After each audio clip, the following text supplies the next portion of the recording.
Well, hello, and thanks for joining me again. As you can see, we got another project. This time we're dealing with a hydrostatic transmission, and so I wanted to look at doing a repair job on the mower. He said he had another one. He didn't want to put no more money into it. He was sure it's going to need another transmission. So we worked out a deal, and I went ahead and bought it. Took a chance on it. We'll see if we can repair the transmission that was in it. It has a Hydro Gear 3100, and let's get to it. Okay, here's this ZT 3100 out of this Ariens, and so the problem we was having with this was it would over the course of maybe 10 seconds it would lose power going forward. It would start to like lock up the input shaft. It would start squealing the belt a little bit. If you move the handle back to about middle speed forward, it would take off again and have power, and it would just slowly bleed down. So I'm not really familiar with these hydrostatics. I watched a bunch of videos on them, looked them up, parts, diagrams and stuff, looked at how they work.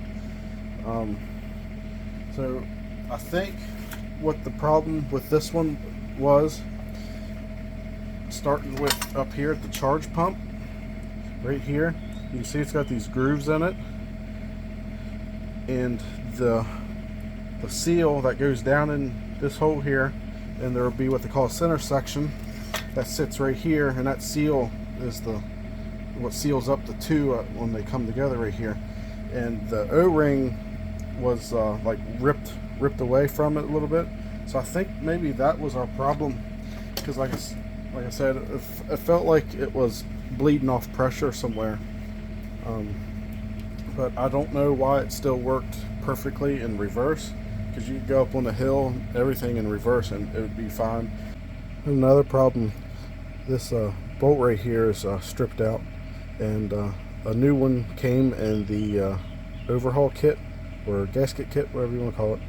And so I'm gonna have to cut this head off, get this assembly off of here, then hopefully I can extract that bolt without having to drill and retap it.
I got it in there.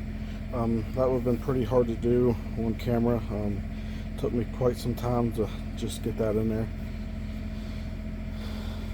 So what I did is I set it up like that. Then I put the shaft and the motor and the pistons in there along with the races and roller, the ball bearings. Then I took this part and squished it and pushed at the same time. The top the center section went in first, then this kind of stayed out, because then you push down on this and watch the seal on the back side that you don't push the new seal back out. Push down, then kind of twist it a little bit, and it'll work its way in there. I'm sorry I skipped over a good bit. Like I said, I'm not very knowledgeable on these hydro drive units. So I mean, there's a lot of videos on YouTube. I'm not to where I can like teach step by step on how to do this. So what I used for the sealant is called the right stuff,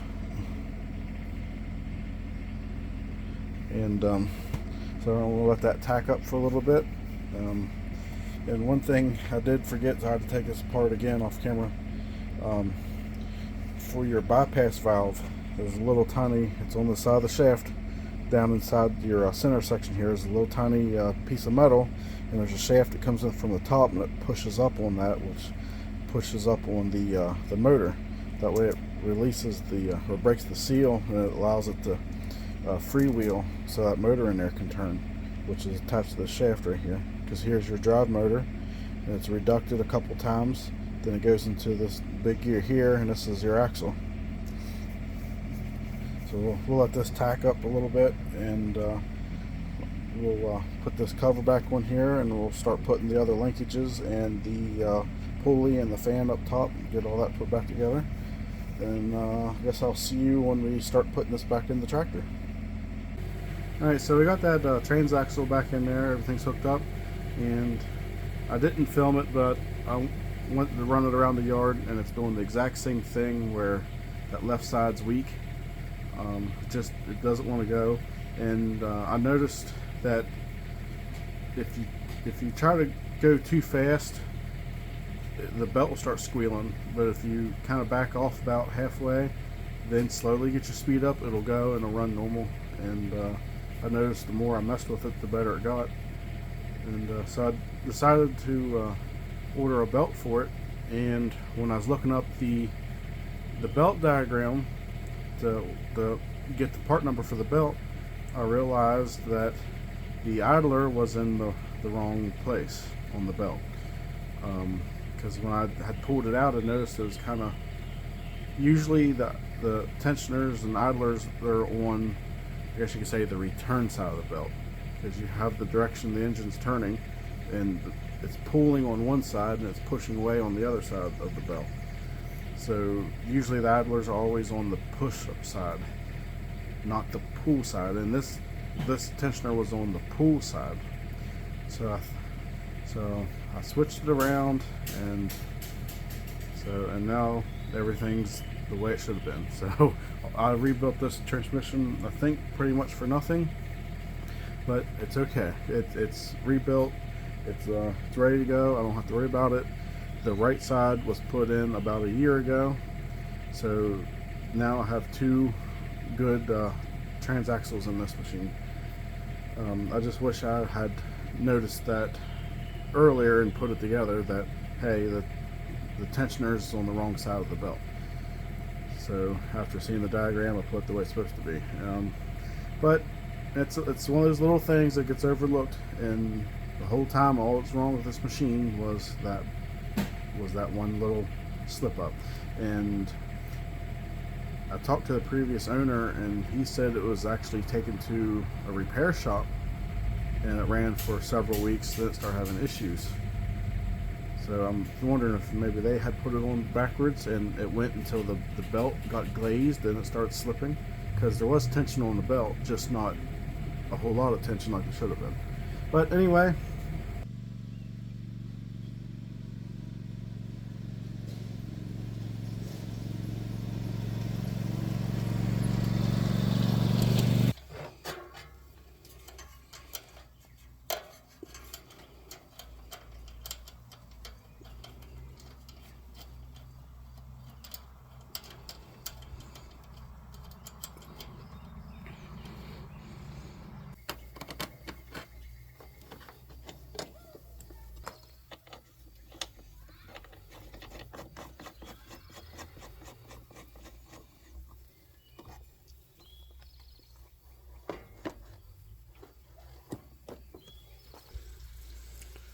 $20 right there. But we need it.